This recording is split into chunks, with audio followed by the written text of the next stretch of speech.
Alright, let's solve an example problem, okay? This is a pretty good question. Why? Because I prepared it. No, because it tests you on thermal efficiency concept. It also makes you practice the first law. Without that, you cannot get the answer, okay? So my recommendation is not to watch this like you're watching a Netflix or kind of streaming movie, okay? So stop the video, try to do it yourself. If you cannot do it, go back and follow along with me, okay? That'll be my recommendation. But let me go ahead and analyze the question. A steam power plant. I discussed this in the previous segment, so I'm not going to rediscuss this. Okay? It says that it operates at 50% thermal efficiency, and it says it rejects 1,000 kilojoules of heat to the atmosphere. Okay? If the external source provides 10 kilojoule of pump work, right? Find the work produced by the turbine. Okay? So this work produced by the turbine is very important. This is exactly what I use. Okay? As a usable work, energy, whatever. Okay, so what I did here, there are two methods. The first one is to actually, this is coming from the last segment, I discussed this way, and this is kind of important because there's different components, and I discussed about this. This is the turbine, this is the boiler where I have a furnace, the energy is transferred from here, this is the condenser, and this rejects the heat, and this is the pump that accelerates the fluid. Okay. And important thing here is this is a cycle.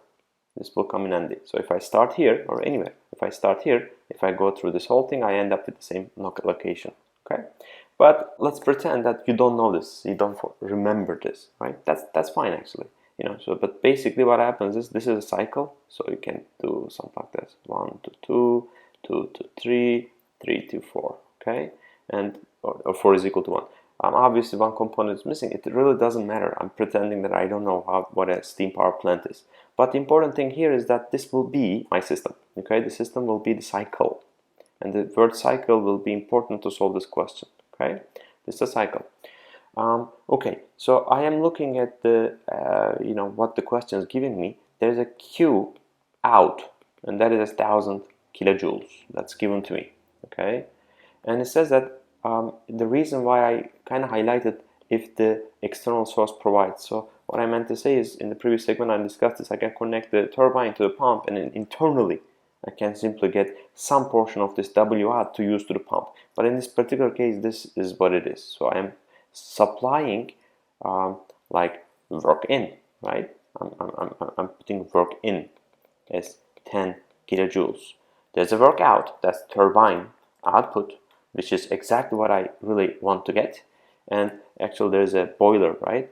And that is gonna supply Q in.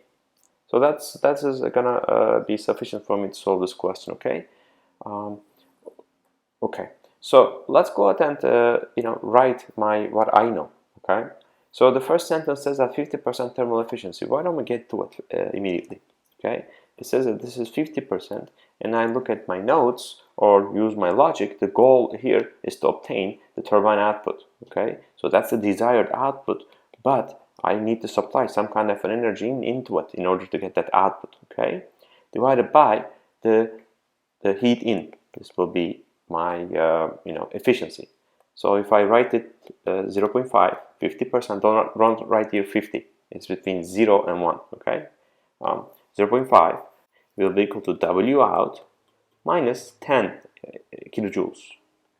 You don't have to convert to joules. This is unitless because I'm going to leave every Q in, work out, and everything as kilojoules. Okay. So you can see over here what happens is, let's do, well, no need to. Q in will be equal to W out minus 10. Q in will be 2 W out minus 20. I multiplied both sides of the equation by 2, right, to get rid of 0.5. Okay, so far so good. So now, actually, let's go ahead. Actually, why don't I erase this? I'll be right back. Okay, I'm back. Now let's apply the first law to this cycle. Okay, the first law says that E in minus E out is the change of energy of my system. Okay, let's go to the E in. In I have work in and I have Q in, right? Q in minus Q out plus work in minus work out will be equal to, well, that's a question to you. What is the right hand side? Here is what it can be. I'm operating in a cycle. The starting point and my end point is exactly the same point.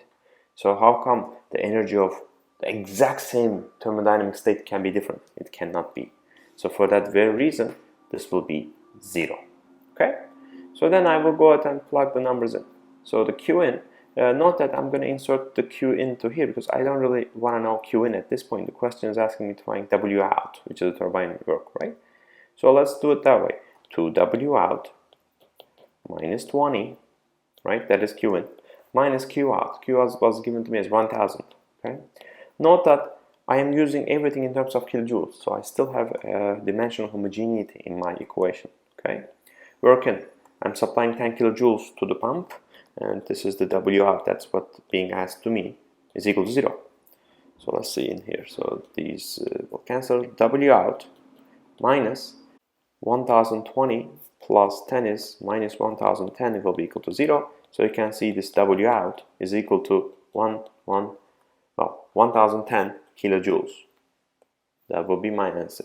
Okay, so this is here. But let's verify that everything is good over here. Okay, so let's do it. Q in, in an exam, we can double check this whether you made a calculation mistake. So what will be W in, Q in from here? It will be twice of this, right? Minus 20. So that will be exactly 2000. Did you realize that? Kilojoules. And I said that the thermal efficiency is 50%. So let's see whether we will obtain it. So it's going to be W out minus W in. 10 kilojoules is required to use the pump that I have, divided by the Q in. So you can see exactly I get 0.5 for 50%. Okay? So I'm now 100% sure that I did something right, okay? Alright, thank you for watching this segment. I'll come up with another question and solve it. Thanks. Bye.